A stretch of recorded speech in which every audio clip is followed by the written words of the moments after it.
ಆಯುರ್ವೇದದ ಚಿನ್ನದಂತಹ ಗಿಡಮೂಲಿಕೆ ಅಶ್ವಗಂಧವು ನಮ್ಮ ಆರೋಗ್ಯವನ್ನು ಹೇಗೆ ಕಾಯುತ್ತದೆ ಎಂಬುದನ್ನು ಇಂದು ತಿಳಿಯೋಣ. ಅಶ್ವಗಂಧವು ಪ್ರಬಲವಾದ ಹೊಂದಾಣಿಕೆ ಶಕ್ತಿಯ ಮೂಲವಾಗಿದ್ದು, ಇದು ಮುಖ್ಯವಾಗಿ ನಮ್ಮ ದೇಹದ ಒತ್ತಡ ನಿರ್ವಹಣಾ ವ್ಯವಸ್ಥೆಯನ್ನು ಬಲಪಡಿಸಲು ಮತ್ತು ಸಮತೋಲನದಲ್ಲಿಡಲು ನೆರವಾಗುತ್ತದೆ. ಈ ದಿವ್ಯ ಮೂಲಿಕೆಯು ದೇಹದಲ್ಲಿ ಹೆಚ್ಚಾಗುವ ಒತ್ತಡದ ಹಾರ್ಮೋನ್ ಆದ ಕಾರ್ಟಿಸೋಲ್ ಮಟ್ಟವನ್ನು ಪರಿಣಾಮಕಾರಿಯಾಗಿ ಕಡಿಮೆ ಮಾಡುವ ಸಾಮರ್ಥ್ಯ ಹೊಂದಿದೆ. ಇದರ ಸೇವನೆಯಿಂದ ಆತಂಕ, ಖಿನ್ನತೆ ಮತ್ತು ಮಾನಸಿಕ ಒತ್ತಡ ದೂರವಾಗಿ ಮನಸ್ಸಿಗೆ ನೆಮ್ಮದಿ ಸಿಗುತ್ತದೆ.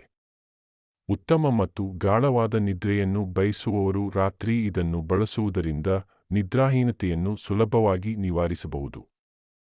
ಅಶ್ವಗಂಧವು ನಿಮ್ಮ ಬುದ್ಧಿಶಕ್ತಿ, ಜ್ಞಾಪಕಶಕ್ತಿ ಮತ್ತು ಕಲಿಯುವ ಸಾಮರ್ಥ್ಯವನ್ನು ಹೆಚ್ಚಿಸುವ ಮೂಲಕ ಮೆದುಳಿನ ಕಾರ್ಯಕ್ಷಮತೆಯನ್ನು ಸುಧಾರಿಸುತ್ತದೆ. ಇದು ಬಿಳಿರಕ್ತಕಣಗಳನ್ನು ಹೆಚ್ಚಿಸಿ, ರೋಗಾಣುಗಳ ವಿರುದ್ಧ ಹೋರಾಡಲು ದೇಹಕ್ಕೆ ಬಲ ನೀಡಿ, ರೋಗನಿರೋಧಕ ಶಕ್ತಿಯನ್ನು ವೃದ್ಧಿಸುತ್ತದೆ.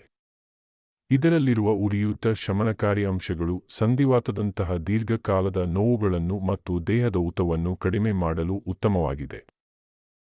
ದೇಹದ ನಿತ್ರಾಣವನ್ನು ದೂರ ಮಾಡಿ, ದೈಹಿಕ ಬಲವನ್ನು ಹಾಗೂ ಸ್ನಾಯುಗಳ ಶಕ್ತಿಯನ್ನು ಹೆಚ್ಚಿಸುವಲ್ಲಿಯೂ ಅಶ್ವಗಂಧದ ಪಾತ್ರ ಮಹತ್ವದ್ದಾಗಿದೆ. ಇದು ದೇಹದಲ್ಲಿನ ಹಾರ್ಮೋನುಗಳನ್ನು ಸಮತೋಲನದಲ್ಲಿಡಲು ಸಹಾಯ ಮಾಡುವ ಮೂಲಕ ಪುರುಷರ ಮತ್ತು ಮಹಿಳೆಯರ ಆರೋಗ್ಯಕ್ಕೆ ಒಳ್ಳೆಯದು. ಒಟ್ಟಾರೆಯಾಗಿ ಈ ಮಾಂತ್ರಿಕ ಮೂಲಿಕೆಯನ್ನು ನಿಮ್ಮ ದೈನಂದಿನ ಜೀವನದಲ್ಲಿ ಸೇರಿಸಿಕೊಳ್ಳುವುದರಿಂದ ನೀವು ಸಂಪೂರ್ಣ ಆರೋಗ್ಯ ಮತ್ತು ಸಂತೋಷವನ್ನು ಪಡೆಯಬಹುದು.